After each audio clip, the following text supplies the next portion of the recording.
माँ क्या है ये सब? हाँ, 5,000 रुपए की साड़ी, अब 5,000 रुपए की साड़ी पहनेंगे आप? इतनी बड़ी हो गई आप। अरे क्या हुआ बेटा? तो मैंने अगर साड़ी मंगवा ली तो कोई गुनाह कर दिया क्या मैंने? अच्छा, तो अब आपके अंदर इतनी रहीसी आ गई कि आप ये इतनी महंगी साड़ी पहनेंगी। क्या हुआ धर्मेंद्र, तुम माँ जी पे इतना चिल्ला क्यों रहे हो?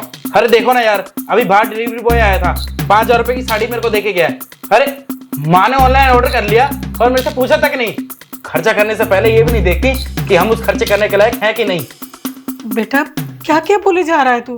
अरे बहू भी तो अपने लिए साड़ी मंगवाती है, अगर मैंने एक साड़ी अपने लिए मंगवा ली तो ऐसा क्या हो गया? अरे सना की तो उम्र है महंगी महंगी साड़ी पहनने की, उस पर अच्छी भी लगेगी। और आप क्या सोच के ये ऑर्डर कर लाई? हाँ, अरे आपने कम से कम ये भी नहीं सोचा कि आप जो साड़ी ऑर्डर कर रही हैं वो कितनी महंगी है कितनी नहीं। हाँ, अरे जब इतना ही शौक था साड़ी पहनने का तो बाहर पटरी से खरीद लाती ना 200-250 रुपए की। अरे मैं कमाता ही कितना हूँ, मुश्किल से 20-25 हजार रुपए की जॉब करता हूँ, बहुत मुश्किल से मेरा घर चलता है।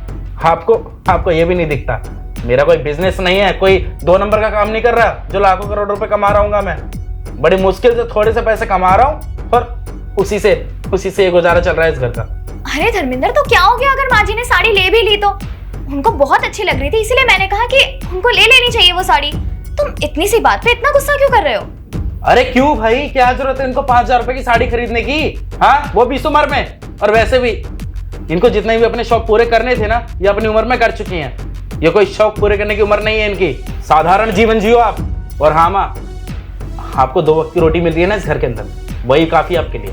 नहीं तो जब मैं बाहर जाता हूँ ना जॉब के लिए तो बतेरे लोगों को देखता हूँ मैं पटरी पे, उनको तो खाना भी नसीब नहीं हो रहा है, और आपको खाना नसीब हो रहा है तो आप सटिया रही हैं। धर्मेंद्र, तुम्हें कोई गलत फहमी हुई है। माँ जी ने जो साड़ी ली है वो तुम्हारे पैसे से नहीं ली है। उनके पास जो उनकी पेंशन के पैसे थे उनसे उन्होंने वो साड़ी खरीदी है।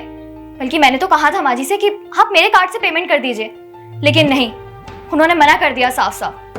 क्योंकि वो जानती है कि उनका बेटा मेहनत करके महीने के 20-25 हजार रुपए कमाता है और वो अपने बेटे के पैसों को इस तरीके से उड़ाना नहीं चाहती थी।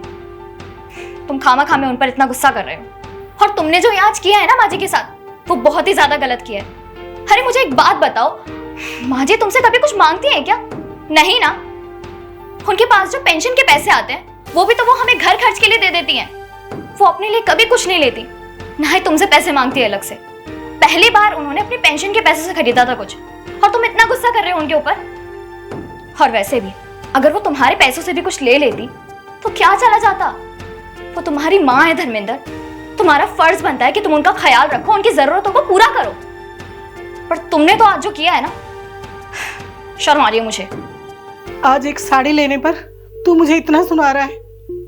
अरे मैंने बचपन से तेरे सारे शौक पूरे किए, चाहे उसके लिए मुझे अपना पेट ही क्यों ना काटना पड़े।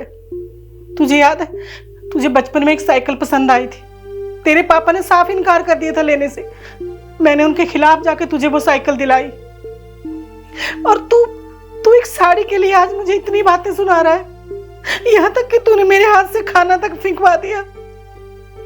और क्या कह रहा है तू कि मैंने अपने शौक पूरे कर लिए? मैंने कोई शौक नहीं पूरे किए, बल्कि तेरे साथ इस घर की जिम्मेदारी उठाई है मैंने। मेरी पेंशन आती है वो मैं तुम लोगों को दे देती हूँ ताकि तुम्हारा घर खर्च में हाथ बढ़ जाए। बेटा तूने मुझे अंदर से तोड़ दिया, तेरी बातों ने मुझे अंदर से खत्म कर दिया। आज मुझे शर्म आ रही है कि तू मेरा बेटा है।